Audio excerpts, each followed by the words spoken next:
Hi everyone. I'm here today to deliver a mini midweek message. Something that's been on my mind lately is a passage from John's Gospel in the section from chapter 10 about Jesus being the Good Shepherd. Now, our Gospel reading a couple of weeks ago included the verse that says, "My sheep listen to my voice, I know them, and they follow me." Well, I think for many of us, myself included, it's often hard to know when we're actually following God's direction as opposed to where our own thoughts or desires are taking us. We pray about things that we're facing, decisions, crossroads that we've come to, and we want to follow God, but how do we know if we're really hearing His voice? Well, because you can Google anything, I did. I Googled how to hear the voice of God. And Google found over 200 million links.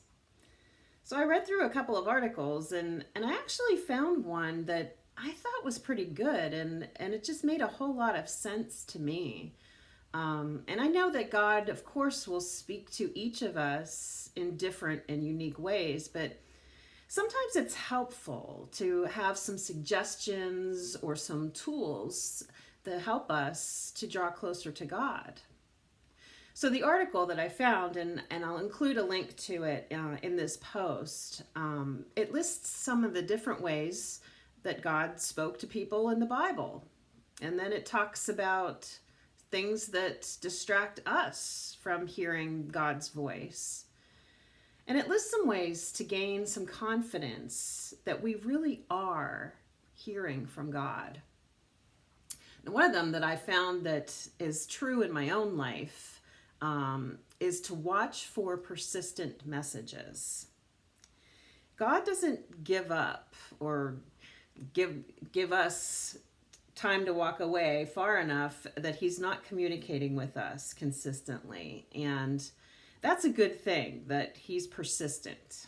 No matter how hard of hearing we are, He keeps at it. So the key for me is to pay attention to life, all of life, everything in it, in order to discern what God is calling me to. And often we hear His voice come in ways that we never would have expected. If you remember in the Old Testament, Elijah was standing on a mountain waiting for the Lord to pass by as he was told to do. And Elijah expected to see God or hear God, to be in the storm, to be in the earthquake or the fire, because these were powerful and majestic, and this is how God would show up. But God wasn't in any of those. God came in a still small voice, unexpected. So how will you hear from God this week? Will it come mighty and powerful?